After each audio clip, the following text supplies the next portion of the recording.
안녕하세요. 오늘도 와주셔서 감사드리고요. 바로 사연 읽어보겠습니다. 안녕하세요.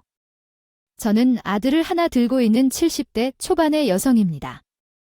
사람을 살면서 별일을 다 겪는다고 하잖아요. 저도 나이가 있다 보니 인생을 살면서 겪지 않아도 될 일까지 많이 겪었던 것 같아요. 물론 그렇다고 해서 행복한 일이 아예 없었던 것은 아니었지만 그래도 사랑하는 사람들을 나보다 먼저 떠나보내는 것만큼 힘들고 고통스러웠던 적이 없었죠. 저는 20대 초반에 일찍 결혼을 하여 남편과 오랜 세월을 함께 보냈어요. 그리고 20대 후반이 되었을 즈음에 아들을 하나 출산하게 되었죠. 사실 제가 워낙 몸이 약하다 보니 남편은 아이 갖는 것을 포기하거나 입양하여 키우자는 이야기를 했었어요. 하지만 저는 제 핏줄을 가진 아이를 낳고 싶었고 많은 노력 끝에 꿈에 그리던 아들을 갖게 된 것이었죠. 그래서 저는 힘들게 나오는 만큼 아들에게 최선을 다하면서 살았던 것 같아요. 남편도 성격이 꽤 무뚝뚝한 편이었지만 본인 핏줄을 가진 자식이 예쁘기는 했는지 아들이 세상에 나오고 나서는 잘 웃기도 하고 농담도 건넬 만큼 성격이 많이 바뀌었죠. 그 모습을 보면서 힘들게 고집부려 아들을 낳기를 참 잘했다 생각이 들었던 것 같아요. 하지만 엄마로서 아들을 보며 노심초사했던 것도 있었죠. 아무래도 제가 몸이 약해서 그런지 제 배에서 나온 아들도 같은 길을 걷게 될까봐 하는 걱정이 있었어요.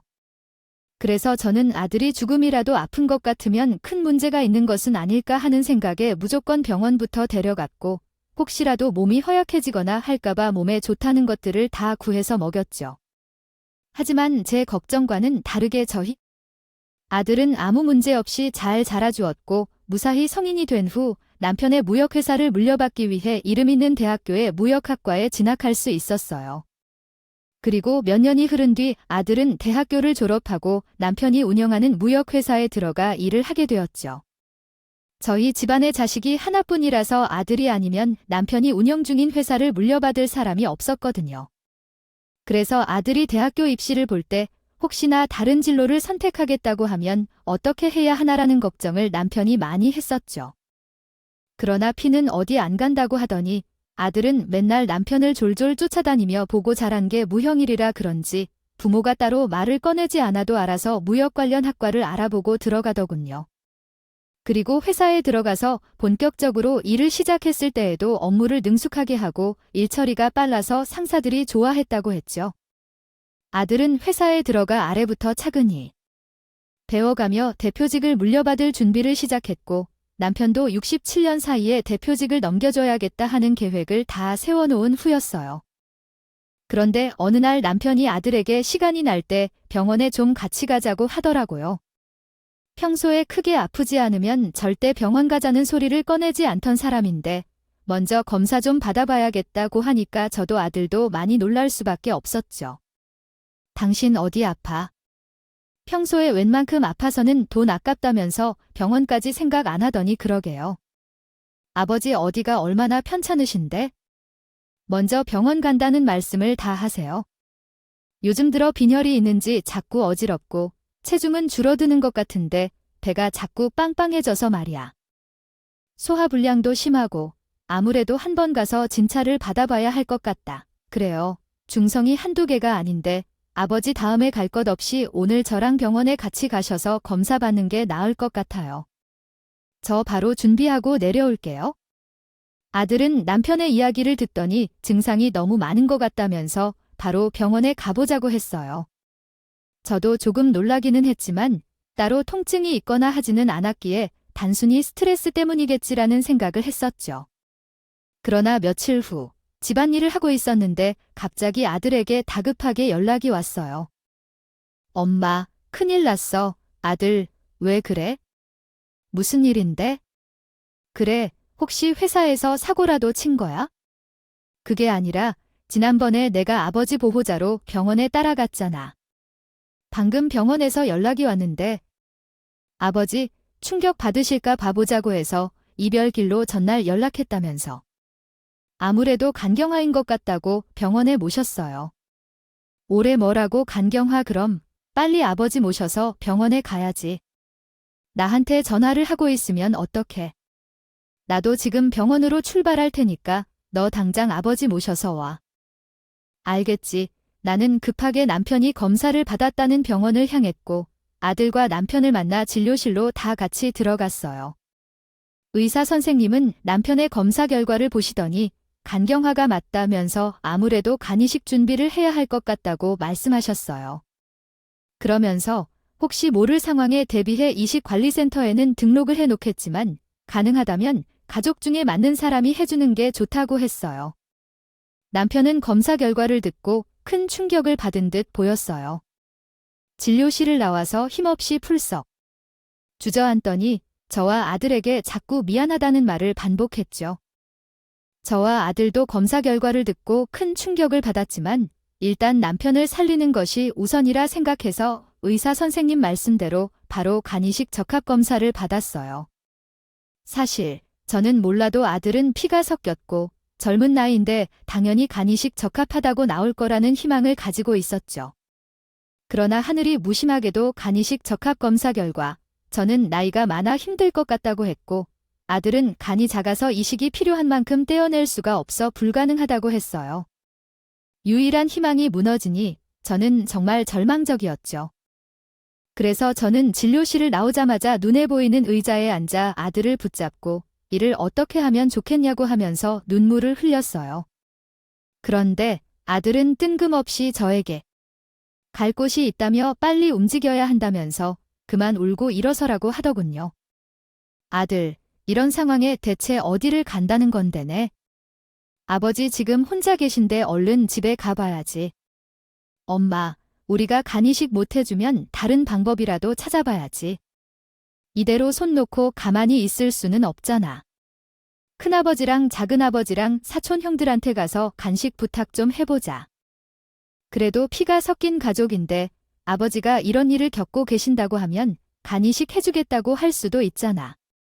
다 하는 것도 아니고 간을 떼어주는 위험한 수술인데 쉽게 해주겠다고 그러겠어. 특히 큰아버지는 도움 문제로 아버지랑 싸우고 연락이 끊긴 참 됐는데 절대 안 해준다고 할 거야. 저는 당연히 안 해줄 테니 그냥 돌아가자고 했지만 아들은 아버지를 살리려면 모든 것을 해야 한다면서 친척집을 찾아가 부탁을 했습니다. 했죠. 그러나 예상했던 대로 누가 목숨 걸고 수술대에 오르겠냐고 하면서 못 해주겠다며 펄쩍 뛰었어요. 특히 아주버님은 간이식 이야기를 꺼내자마자 우리 인연 끊고 사는 거 아니었냐며 당장 나가라고 쫓아냈죠. 사실 아주버님이 돈 문제로 워낙 사고를 많이 치다 보니 남편도 몇 번은 도와주다가 나중에는 그냥 돈 못 빌려주겠다고 무시를 해버렸거든요. 그러자 아주버님은 그게 서운해 인연까지 끊겠다며 난리가 났고 그렇게 사이가 틀어졌죠. 결국 남편은 친척들한테도 간이식을 받지 못한 채 죽을 날만 기다려야 했어요. 그래도 포기하지 않고 기다리면 이직관리센터에서 연락이 오지 않을까 하는 희망을 걸어보았죠. 그러나 이식 대기자가 워낙 많아서 그런지 소식은 없고 남편의 상태는 점점 나빠지게 되었어요. 그래서인지 어느 날 남편은 뜬금없이 병원의 변호사를 부르더니 할 말이 있다고 하더군요. 내가 고민해봤는데 상태는 점점 나빠지고 간경화 말기라고 하니 이제 가망이 없는 것 같다. 언제까지 대표 자리를 비워두고 임시 대표를 놓을 수 없는 노릇이니 조금 이르지만 종훈이가 회사 대표를 맡아 운영을 해라. 절차는 이 변호사를 통해 처리해 놓을 테니 내일부터 대표로 출근해. 아버지, 가망이 없다니요. 무슨 그런 말씀을 하세요? 혹시 운이 좋아 이식관리센터에서 연락을 받을 수도 있잖아요. 그리고 저 아직 배울 게 산더미인데 벌써부터 대표직을 맡으면 직원들도 욕해요. 그러니까 아버지 포기하지 마세요. 회사는 당분간 임시 대표직 체제 유지하면 되니까 걱정 마시고요. 혹시라도 회사마저 넘겨주면 남편이 아예 치료도 포기를 할까봐 아들은 어떻게든 배울 것이 많이 남아있다며 대표직 맡기를 거부했죠. 그러나 남편이 무언가를 예상한 듯 끝까지 고집을 부리면서 최대한 빠르게 아들에게 회사를 물려주기 위한 절차를 밟으려고 했어요. 결국 아들은 남편의 성화에 못 이겨 회사를 물려받게 되었고 대표직을 수행하게 되었죠. 그리고 얼마 지나지 않아 남편은 간이식을 받지 못해 손도 못 써보고 세상을 떠나게 되었어요. 그렇게 남편이 떠나가게 되고 저와 아들 모두 한동안 슬픔 속에서 지내야 했죠. 아들은 죽어라 일만 하기 시작했고 저는 방에 멍하니 앉아있는 일이 많았어요. 그래도 시간이 약이라는 말이 있잖아요. 1년 가까이 시간이 지나니까 아들도 저도 남편이 없다는 것을 받아들이고 예전의 삶을 조금씩 되찾을 수 있었던 하는 것 같아요. 그리고 남편이 하늘로 떠난 지 약 2년 정도 되었을 때 아들은 여자 한 명을 집에 데려와 본인과 결혼할 사람이라고 소개를 시켜주었죠. 어머니 안녕하세요. 김윤지라고 합니다. 어서 들어와요. 아이고, 예쁘게 생겼네. 감사합니다. 어머니, 지금 일은 하고 있어요? 어떤 일 해요? 아들한테 미리 물어보려고 했는데 아이 좋은 거 워낙 바쁘다 보니 내가 물어볼 틈이 없어네요. 저는 종호 오빠랑 같은 대학교 같은 학과를 졸업해서 지금 무역 일을 하고 있어요. 얼마 전까지는 경쟁사에서 일을 하다가 오빠가 스카우 제안을 하게 되면서 인연이 되었고요. 저희 아들이 갑자기 결혼을 하겠다고 하길래 걱정이 이만저만이 아니었는데 막상 직접 얼굴을 보고 대화를 나눠보니 며느리가 마음에 쏙 들더라고요. 굉장히 당최고 순해 보여서 아들과 잘 어울리는 한 쌍이라고 생각을 했고 저는 반대 없이 바로 결혼을 시키기로 했죠. 그렇게 아들과 며느리는 부부가 되었고 결혼 생활 8년을 하면서 손주도 낳고 너무 잘 살았어요. 얼굴을 볼 때마다 아주 인고 부부라고 놀랄 정도로 둘이 너무나 잘 어울렸죠. 게다가 며느리는 30분 거리에 살고 있는 저를 자주 찾아와서 말동무도 해주고 알뜰살뜰 잘 챙겨주었어요. 사실 저는 하나뿐인 며느리가 힘들까봐 남편 제사나 명절은 내가 간단하게 챙기겠다고 신경 쓰지 말고 가족 여행을 다녀오던지 하라고 결혼 전부터 항상 이야기를 했었죠. 그러나 며느리는 제사나 명절에 꼬박꼬박 집에 찾아와서 손수 음식을 만들어 챙겼어요. 그래서 저는 며느리를 정말 예뻐할 수밖에 없었죠. 주변 지인들도 며느리가 싹싹하고 시어머니인 저를 잘 챙기니까 부러웠는지 훔쳐다가 본인 아들 짝으로 붙여주고 싶다며 자근스럽게 이야기를 하더라고요. 그러나 행복도 잠시 아들이 결혼한 지 8년을 넘겼을 때 저는 충격적인 일을 또 한 번 겪어야 했어요. 어느 날 며느리가 다급하게 전화를 해오더니 아무 말도 못하고 엉엉 울기만 했죠. 항상 우리 며느리는 밝은 목소리로 전화가 왔었는데 그날따라 분위기가 이상하니 저는 당황할 수밖에 없었어요. 왜 그래, 윤지야? 혹시 무슨 일 있어? 아니, 괜찮으니까 그만 울고 시어미한테 얘기해봐. 어머니 일을 어떻게 해요? 무슨 일인데 그래? 아, 내가 다 들어줄 테니까 털어놔. 힘든 일은 속에 담아두면 안 돼. 며느리는 한참 동안 이 일을 어떻게 하냐며 눈물을 흘리다가 겨우 진정하고는 저에게 무슨 일인지 설명을 해주기 시작했어요. 어머니, 그게요. 오빠가 췌장암 말기래요. 그래서 지금 병원에 입원했어요. 그게 무슨 소리야? 암이라니. 좋은 아이가 이제 40인데 어떻게 췌장암 말기일 수가 있어? 오진 아니야.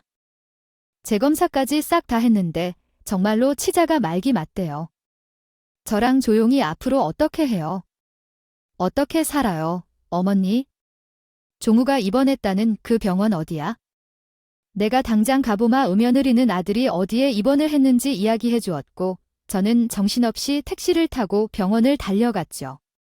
설마 했는데 병원에 도착해보니 정말로 내 아들이 힘없이 침대에 누워 있더라고요. 저는 눈물이 터져 나오려는 것을 꾹 참고 했어요. 아들이 누워있는 병실로 들어갔어요. 어머, 어떻게 왔어? 윤지가 전화했어? 당분간은 알리지 말라고 했더니 결국은 알렸네. 내가 내 엄마인데 모르고 있는 게 말이 돼? 아프면 진작 병원에 가지. 왜 검사를 안 받았어? 빨리 발견했으면 간단히 치료만 받으면 됐잖아. 따라할 게 없어서네. 아버지, 아픈 곳까지 따라하니 미안해요, 엄마. 그런데 그동안 증상이 하나도 없었어. 의사 선생님 말씀을 들어보니까 췌장암은 소리 없이 자라서 증상이 눈에 띄게 나타나지 않아. 나처럼 말기에 발견하는 경우가 많대. 저는 속상한 마음에 화를 내든 뭐라고 했더니 아들은 그저 마음 아프게 해서 미안하다고 눈물을 흘리더군요. 결국 저도 아들이 눈물을 흘리는 것을 보며 마음이 아팠어요. 모습을 보고 무너져 내릴 수밖에 없었죠. 남편이자 자식도 병으로 먼저 보내야 한다는 생각 때문에 그 자리에 주저앉아 엉엉 울기만 했던 것 같아요. 아들이 안면 판정을 받은 이후로 집안 분위기는 싸늘해졌어요. 항상 웃음을 잃지 않았던 며느리도 충격을 많이 받은 것 같았는데 얼굴에 그늘이 가득 찼고 저는 한동안 머리를 싸매고 누워서 아무것도 하지 못했죠. 하지만 며칠 후 아들마저 허무하게 보낼 수 없다는 생각에 췌장암에 좋다는 약들을 다 구해서 아들에게 먹이려고 했어요. 며느리도 아들 옆에 딱 붙어서 빨리 나았으면 좋겠어서 아들도 키우고 회사도 이끌어 나갈 수 있겠지 않겠냐며 지극정성으로 간호를 했죠. 아들도 본인이 책임져야 할 아내와 자식이 있으니 치료에 대한 포기를 하지 않았어요. 항암 치료가 정말 힘들 텐데도 긍정적으로 생각하면 좋은 결과가 있을 것이라고 생각했어요.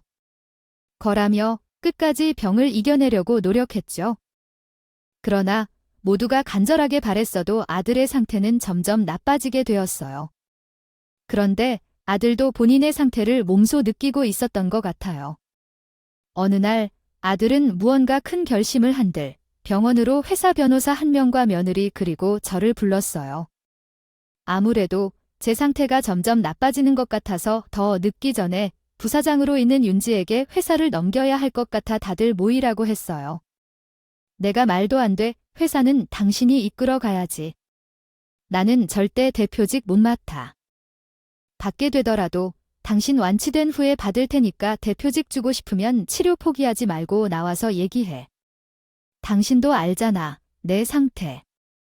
의사 선생님도 이제는 통증 줄여주는 것밖에 방법이 없다고 하신 거 못 들었어.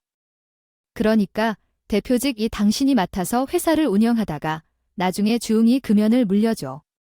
그래도 당신 없는데 내가 대표적으로 어떻게 맡아서 해야 해?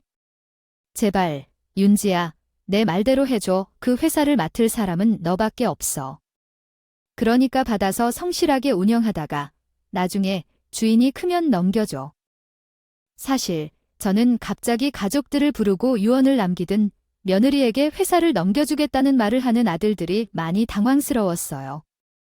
하지만 아들이 세상을 떠난다면 어차피 회사를 물려받을 사람은 며느리밖에 없었고 나중에 손주가 크면 회사를 물려받을 테니까 저는 괜찮겠지 싶었죠. 며느리는 끝까지 본인이 혼자 어떻게 회사를 이끌 수 있겠느냐고 하면서 거절을 하다가 결국 아들의 성화에 못 이겨 회사 대표가 되었어요. 누가 남편 핏줄 아니랄까봐. 목숨이 위태로운 순간에서도 회사의 미래를 먼저 생각하는 모습을 보니 오만 가지 감정이 다 되더라고요. 그렇게 아들은 며느리에게 회사를 넘겨주고 나서 약 8개월 뒤 남편 곁으로 가게 되었죠. 저는 남편에 이어서 자식까지 먼저 앞세워 보내고 큰 슬픔에 잠겨 약 1년간 아무것도 하지 못했어요. 그냥 집에서 먹고 자고 하는 것밖에 할 수 없었죠. 물론 아들이 떠나고 나서 며느리가 가끔씩 찾아오기는 했지만 가족을 잃은 슬픔이 쉽게 가시질 않았어요. 하지만 아들을 떠나보내고 1년이 지났을 때 주님 갑자기 이런 생각이 들었죠. 이대로 내가 무너져서 살면 하늘에서 보고 있는 남편과 아들이 슬퍼할 것 같았고 어떻게든 밖을 돌아다니고 움직여야 할 것 같았어요. 그래서 정할 게 없으면 바쁜 며느리 대신에 손주라도 봐주려고 며느리 집에 찾아가게 되었죠. 그렇게 며느리 집 앞에 도착했는데 이상하게 집안 대문이 활짝 열려져 있더라고요. 그래서 저는 별 생각 없이 대문을 열고 마당에 가로질러 집에 들어가려고 했어요. 그런데 뒷마당에서 며느리 목소리가 들렸어요. 그래서 저는 마당에서 통화라도 하나보다 생각했죠. 그런데 며느리가 누군가 전화 통화를 하면서 이상한 소리를 하는 거예요. 그 사람 저 세상 가고 나서 돈도 많이 생겼고 골칫거리 훅 갔던 조용히도 떨궜는데 이참에 연어 남기고 새 출발 좀 해볼까? 저는 며느리의 말에 제 두기를 의심했어요. 정말 기가 막혀 말이 밖으로 나오지 않았죠. 며느리는 제가 집에 찾아가 줄도 모르고 전화 통화를 하면서 하하호호 즐겁게 웃더군요. 알아서 잘 살겠지? 거긴 선생님들이 24시간 내내 붙어 있고 발에 치이는 게 친구들일 텐데 내가 계획. 걱정을 왜 해? 막말로 바쁜 엄마 밑에서 사는 것보다 지 인생 일찌감치 찾아가는 게 100배, 1000배 낫지 않겠어? 저는 며느리가 통화를 하면서 선생님도 있고 친구들도 발에 칠 정도로 있다고 하니까 무슨 체험학습이나 유학을 보낸 건지 순간 오해를 했나 싶었어요. 그런데 며느리가 손주를 개나 제로 칭하고 있었고 연하를 남기고 새 출발한다는 일, 돈이 많이 생겼다는 이런 말들을 늘어놓으니까 저도 혼란스러웠죠. 이게 대체 무슨 일인지 머릿속이 복잡했지만 며느리가 전화를 마치고 돌아 나오는 소리에 주는 미친 듯이 뛰어 급하게 대문 밖으로 다시 나가 집으로 돌아갔어요. 그런데 아무리 생각해봐도 며느리가 통화를 하면서 했던 말이 머릿속에서 떠나가지 않는 겁니다. 다른 것은 몰라도 손주인 주웅이를 떨궜다는 말이 괜히 이상하고 찜찜하게 느껴졌어요. 그래서 저는 우리 주영이가 잘 있는지 두 눈으로 확인해봐야겠다 싶어 며느리 집에 다시 찾아가게 되었죠. 그런데 며느리는 주말임에도 불구하고 밖에 일이 있다며 아침 일찍 나갔다고 했어요. 집에는 가사 일을 도와주시는 아주머니만 계셨죠. 다행히 가사도우미 아주머니가 며느리 집에서 오랫동안 일을 하신 분이다 보니 저를 알아보고 의심 없이 바로 문을 열어주셨어요. 저는 집에 발을 붙이자마자 주영이를 쳐지며 2층으로 올라가면서 손주 이름을 불러댔죠. 아주머니, 중이 지금 방에 있죠? 중화 할머니 왔다. 밖으로 좀 나와봐라. 저기, 중이 오는 집에 없어요? 혹시 윤지가 채 엄학습이나 유학이라도 보냈어요? 아, 내 손주, 언제 집에 돌아오는데요? 그게요, 유학이나 체험학습 관련 건이 아니에요. 사실 중이 집 나간 지 오래됐어요. 한 3달 정도인데 그게 무슨 소리예요? 이 6살밖에 안 먹은 애가 어딜 나가는데요? 체험학습이나 유학 간 거면 어떻게 그 어린애가 어딜 갔다는 거예요? 빨리 바른 대로 얘기해 주세요. 그게요, 사모님 중에 보유권에 있어요. 지웅 엄마 제시해 제가 직접 보이거나 알아보고 데려다 줬어요. 저는 가사도우미 아주머니의 말을 듣고 정말 기가 막히고 어이가 없었죠. 어떻게 부모라는 사람이 6살밖에 안 먹은 어린애를 보유권에 버릴 수가 있나요? 짐승도 자기 새끼는 버리지 않는데 어떻게 사람이 그런 엄마가 본인 배필파 낳은 자식을 보유권에 버릴 수 있는 것인지 도저히 이해가 되지 않았어요. 뭐라고요? 보유권에 부모가 멀쩡하게 있는 것 같나요? 애가 왜 보유권에 가요? 아무리 진실을 받았다고 해도 그렇지 그렇게 어린애를 보유권에 데려다 놓는다는 게 말이 돼요? 아주머니, 제정신이에요. 저도 어쩔 수 없었어요. 어떻게 주웅이를 보유권에 데려다 놓느냐고? 이건 아닌 것 같다면서 아무리 사모님을 설득해도 제 말은 귓등으로도 듣지 않으시고 무조건 보유권에 데려다 주라는 말씀만 하셨어요. 그럼 나한테라도 얘기를 했어야죠. 예전에 받아놓은 내 번호 그대로 가지고 있을 거 아니에요? 어떻게든 알리고 해결할 수 있는데 윤지가 시킨다고 그걸 그대로 해요. 사실 주웅 엄마가 우리 어미 수술 안 시켜드릴 거냐고 본인 말대로만 하면 수술비 다 내줄 수 있다고 협박하는 바람에 일단 어머니라도 살리자라는 생각으로 그랬어요. 저도 돈 받고 하던 일이지만 어린애가 그런 그곳에다 데려다 놓고 양심에 찔려서 정말 힘들었어요. 가사도우미 아주머니의 말을 듣고 저는 진짜 할 말을 잃었죠. 아이 손주를 보유권에 보냈다는 것을 알고 머리 끝까지 화가 차올랐지만 일단 주영이를 찾아서 데리고 오는 게 급선무라고 생각했어요. 그래서 가사도우미 아주머니에게 보유권 이름과 주소를 듣고 바로 찾아갔죠. 손주는 그동안 보유권 생활이 많이 힘들었던 것인지 할머니는 전에 마주하자마자 서러운 듯 한참 동안 엉엉 울기만 했어요. 그 모습을 보면서 어찌나 불쌍하고 안쓰럽던지 진작 들여다보지 못하고 너무 미안했죠. 저는 일단 손주를 데리고 보유권에서 나왔어요. 아무 대책 없이 며느리에게 데려다주면 더 멀리 제가 모르는 곳으로 보내버릴 것 같았기에 우선 제 집으로 데리고 갔죠. 그리고 그동안 이리저리 눈치 보면 많이 힘들었을 테니요. 순주가 좋아하는 음식들을 가득 해줬어요. 손주는 음식을 보자마자 허겁지겁 먹더군요. 중아 할머니 안 빼서 먹을 테니까 천천히 먹어. 그러다 체해. 보육원에서는 밥 제대로 못 먹었어.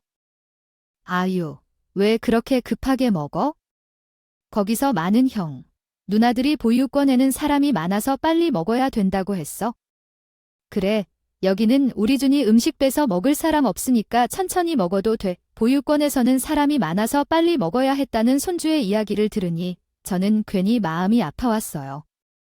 못된 엄마 하나 때문에 6살밖에 안 먹은 어린아이가 큰 고생을 했다는 생각이 들어 눈물이 흘러내렸죠. 그리고 본인이 얻을 이득 때문에 제 자식까지 보육원에 버린 며느리를 어떻게 해야 할지 고민이 되었어요. 아무리 생각해봐도 아들이 며느리에게 회사를 잘못 넘겨준 것 같다는 생각이 들었죠. 자기 자식까지 보육원에 버리는 며느리는 회사를 이끌어갈 제목이 아닌 것 같았어요. 어쩌면 아들이 살아있었을 때 며느리가 자기 자리를 내려놓고 손주를 키우도록 하는 것이 좋은 선택이 아니었을까 싶었죠. 사실 며느리가 아들이 최장한 판정을 받기 전에 본인은 자리를 내려놓고 싶고 큰 욕심이 없어 손주만 훌륭하게 키워내고 싶다고 했었거든요. 어차피 회사는 아들이 끝까지 지키면서 운영할 테니 굳이 본인이 회사에 남아있을 이유가 없다면서요. 심지어 며느리는 손주가 3살이었을 무렵에 가족끼리 모여 저녁을 먹고 있는데 뜬금없이 회사를 퇴직한 후 본인이 아이만 키우는 것은 어떻게 했냐고 물었던 적도 있었어요. 그때 며느리가 말하길 가정교사에게 모든 것을 맡기기에는 아이가 너무 어리기도 하고 앞으로 엄마가 해줘야 할 곳이 많을 텐데 일 때문에 육아에 전혀 신경을 못 쓰는 것 같아 마음이 아프다고 했죠. 그러나 아들은 며느리의 이야기를 듣고 나니 능력도 있는데 퇴직은 안 된다며 말렸고 결국 퇴직은 없던 일이 되었어요. 이렇게 모성애가 강했던 며느리인데 갑자기 아들이 세상을 떠나고 회사를 맡게 되면서 180도 돌변하게 되니까 적응도 안 되고 일을 어떻게 해야 할지 머리가 아팠죠. 물론 세상에 돈 싫어하는 사람은 없다고 하지만 그렇다고 자식까지 버리는 경우는 드물잖아요. 그것도 남의 자식이 아니고 본인 핏줄인데 유학도 아니고 보육원에 버리다니요.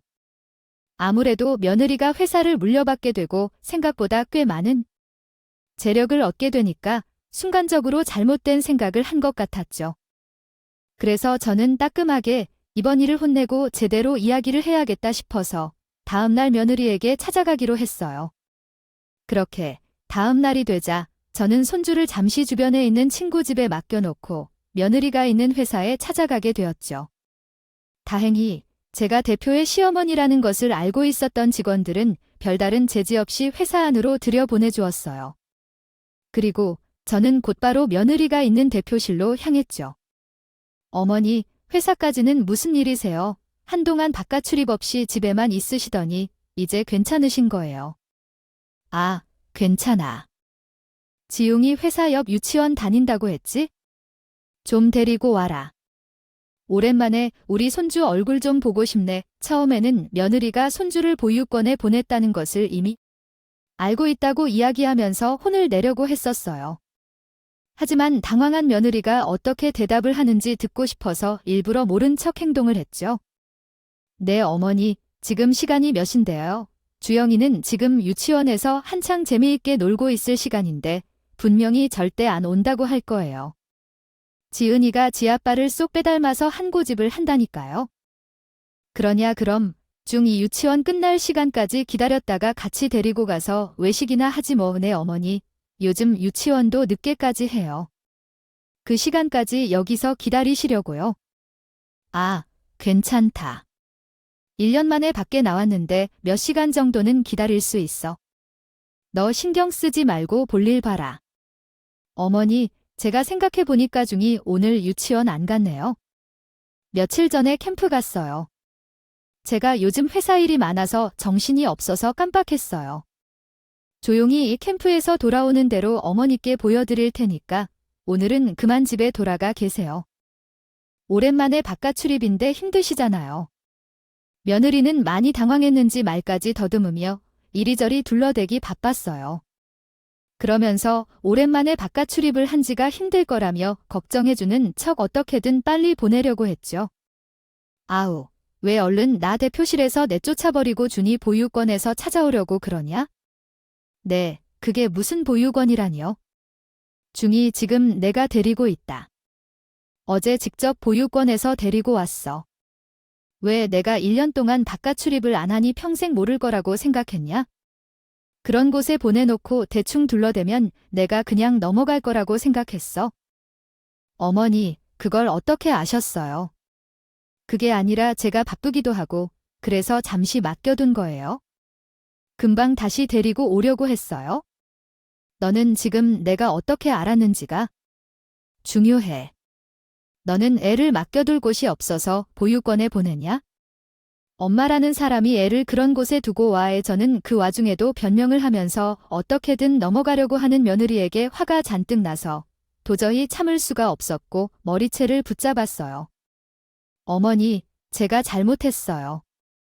그냥 오빠도 세상에 떠나고 없고 막막해서 순간적으로 그랬어요. 다시는 이런 일 없도록 할게요. 가민이가 내 손주를 보이고 내보내. 내가 너 가만 안 두겠다. 그렇게 쟤는 며느리를 혼거인을 내준 뒤 화가 나 씩씩거리면서 회사 밖으로 나왔어요. 그리고 열불이 나서 잠시 쉬었다 가려고 회사 커피숍에 들어가게 되었죠. 그런데 며느리로 보이는 사람이 어떤 남자와 스킨십을 하면서 커피숍 옆을 지나갔죠. 순간 나는 제가 뭘 잘못 봤나 싶어서요. 급하게 자리를 정리하고 밖으로 나가게 되었어요. 설마 있었는데 뒤를 몰래 쫓아가 보니 며느리 목소리가 선명하게 들리더군요. 자기야, 나 오늘 노인네한테 머리채 쥐어잡혔잖아. 얼마나 자꾸 흔들던지 탈모는 거 아닌가 몰라 뭐라고? 아, 그 노인네가 회사까지 무슨 일로 왔는데? 아니, 온 건 그렇다 치고 뭘? 저거, 우리 자기 머리채는 왜 쥐어잡는데? 아, 나 정말 화나네. 몰라, 그 노인네가 조용히 일을 알고 왔더라고. 어쩐지 회사에 다짜고짜 찾아와서 유치원에서 조용히 데리고 오라고 보고 싶다고 하더라. 뭐라고? 그럼 이제 어떻게 해? 중이 데리고 올 거야? 지금 조용히 그 노인네가 데리고 있대. 조만간 오긴 할 텐데 보육권에 실패했으니까 이참에 그냥 유학 핑계대고 해외를 던져야 하나. 그 노인네가 중에 해외로 보낸다고 하면 순순히 그러라고 하겠어. 아, 몰라.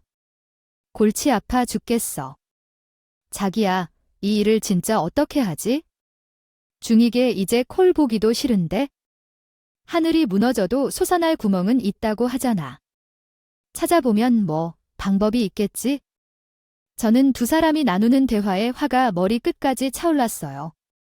마음 같아서는 그 자리에서 머리채를 또 잡고 난리를 치고 싶었죠. 하지만 머리채를 잡는 것만으로는 도저히 화가 풀리지 않을 것 같았고 하늘에서 이 모습을 보고 있을 저희 아들이 불쌍했어요. 그래서 저는 제대로 복수를 해야겠다 생각했죠. 그리고 본격적인 복수를 위해서 집으로 돌아가 만반의 준비를 하기 시작했어요. 우선 손주를 보육원에 버렸다는 사실은 밝혀졌으니 나중에 쓸모가 있지 않을까 싶어서 관련 내용을 녹음해 놓기로 했죠. 먼저 녹음기를 켜놓고 손주와 대화를 하면서 보육원 이야기를 꺼내며 대화를 했어요.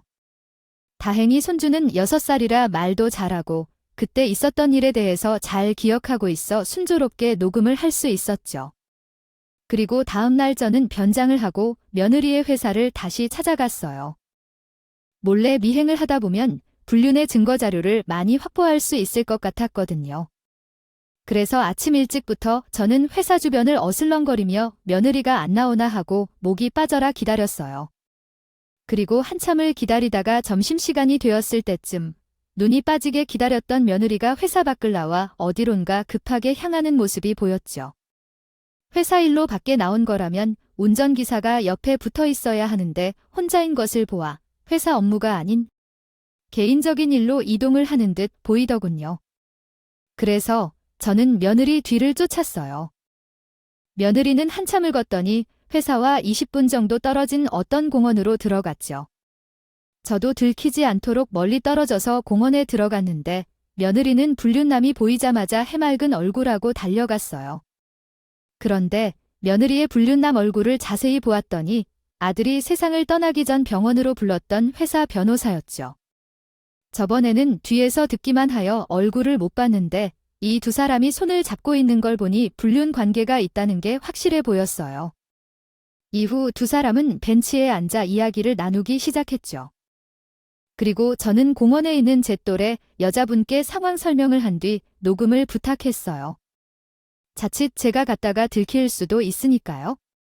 저기요, 아무래도 이 돈 가지고는 많이 모자랐겠어. 우리가 평생 먹고 살 곳을 생각하면 최대한 많이 빼돌려야 할 것 같아. 그래, 아무래도 투자자들 눈치채지 않게 하려다 보니 우리가 예상했던 것보다 훨씬 금액이 적긴 하다. 얼마나 더 빼돌릴 수 있는지 계산을 한 번 더 해볼게. 그리고 저기요, 주인은 어떻게 할 거야? 우리 둘이 살림 차리는 건데 애가 있으면 불편하잖아. 지웅이는 당연히 떼어놓고 가야지. 어차피 우리는 지금 노인네 집에 있으니까 돈을 빼돌릴 수 있을 만큼 빼먹고 해외로 도망가자. 제 두기가 의심될 정도로 두 사람이 나누는 대화의 내용이 황당했죠. 그런데 두 사람이 나누는 대화를 듣고 저는 아들이 죽기 전에 넘겨준 서류가 갑자기 생각났어요. 사실 저는 아들이 세상을 떠나고 나서 그냥 유품 정도로만 생각하고 그 서류를 신경 안 쓰고 살았거든요. 매일같이 사진만 들여다보고 있어서. 그런지 서류 봉투를 열어볼 생각조차 하지 않았죠. 아들은 저에게 서류 하나를 넘겨주던 날 본인이 굉장히 큰 실수를 한 것 같다고 너무 안일하게 생각을 했었다고 했어요. 그러면서 저에게 그 서류가 필요할 때가 반드시 올 거라면서 그때가 오면 꼭 서류를 들고 본인이 믿고 따르는 투자자 한 명에게 찾아가라고 했죠. 서류를 받을 때까지만 해도 아들이 대체 무슨 소리를 하고 있는 건지 이해가 되지 않았는데 며느리와 불륜남의 대화를 두 귀로 들어보니 아들이 그때 무슨 소리를 한 건지 단번에 이해가 됐어요. 저는 곧바로 집에 달려갔고 온방을 뒤져서 아들이 준 서류를 찾아냈죠. 설마 했는데 봉투를 열어보니 예상했던 대로 비자금 서류가 맞더라고요. 그리고 봉투 안에는 투자자 명함이 함께 들어있었죠. 저는 바로 명함에 적혀있는 번호를 연락을 하기로 했습니다. 약속을 잡았어요. 그리고 서류와 녹음기를 들고 가서 보여줬죠. 아니요, 이 서류가 왜 사모님에게 어디서 받아오신 거예요? 사실 아들이 세상을 떠나기 전에 저에게 주고 갔어요. 본인이 아니라는 걸 생각했다면서 아이 서류가 꼭 필요할 때가 올 거라면서요. 그렇군요. 서류를 보니 비자금 내역이 확실하네요. 이제 이 문제는 저에게 맡겨주세요. 제가 알아서 처리하겠습니다. 중요한 서류이지 않고 가져다 주셔서 감사합니다. 그렇게 투자자는 서류와 녹음기를 챙겨서 갔고 며칠 후 며느리와 변호사는 회사 또는 횡령한 게 수면 위로 드러나 체포되었어요. 그리고 저는 며느리가 체포된 후 면회를 한 번 간 적이 있었죠. 그 서류 어머니한테 있었다면서요? 나가뒀으면 끝이지. 여기 뭐 볼 게 있다고 왔어요. 며느리 옥살이 하는 거 구경하러 왔어요. 그래 뻔뻔하게 자기 없는 며느리 얼굴 구경 한 번 하러 왔다. 너중 이는 왜 보육원에 보냈냐네. 핏줄인데 왜 그런 곳에 보내버렸냐고. 왜 보내버렸겠어요? 준이 아빠도 없는데 저도 새 인생 시작해야죠. 자식이 밥 먹여주는 시대는 끝났잖아요. 걔도 저도 갈 길 알아서 찾아가야 하지 않겠어요. 며느리는 잘못한 게 없다는 듯 끝까지 뻔뻔하게 나오는데 기가 막혀서 말이 밖으로 나오지 않더군요. 저는 며느리에게 앞으로 손주 얼굴 볼 생각하지 말고 차가운 곳에서 반성하고 뼈저리게 후회하라고 한마디 해주고는 밖으로 나왔어요. 이후 며느리는 아차 싶었던 것인지 재판 전에 저에게 전화가 와서 국선 변호사가 마음에 안 든다며 변호사 좀 구해주면 안 되겠냐고 했어요. 사정을 했죠. 지 자식 떼어낼 때는 언제고 손주 친모인데 그 정도는 해줄 수 있지 않겠냐면서요. 당연히 저는 그냥 전화를 끊어버렸고 결국 범죄 행각이 드러난 며느리와 변호사는 옥살을 하게 되었죠. 이후 며느리가 운영하고 있던 아들이 세운 회사는 손주가 자랄 때까지 전문 경영인이 맡아서 운영하기로 했어요.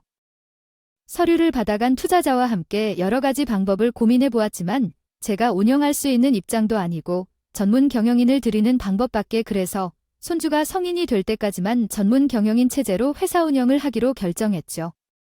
그리고 손주는 지금 현재 저와 함께 살고 있어요.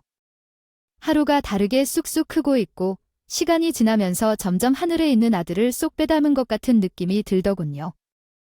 애교는 어찌나 많은지요. 요즘 손주 애교 부는 재미로 살고요.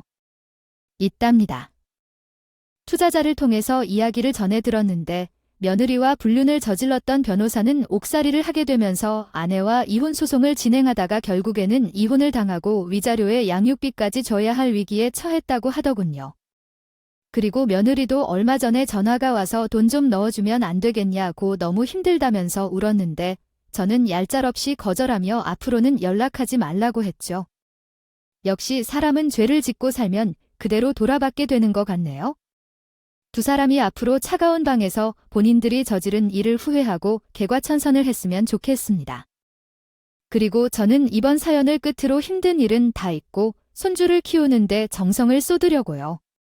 다 늙은 나이에 이 아이가 성인이 될 때까지 잘 돌볼 수 있을지는 모르겠지만 남편도 아들도 다 뺏어간 하늘이 정도는 허락해 주시지 않을까 싶어요. 저와 손주의 앞날이 많이 행복했으면 좋겠네요.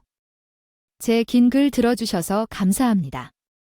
오늘도 끝까지 함께 해주셔서 감사하고요. 다음 영상으로 또 찾아뵙겠습니다.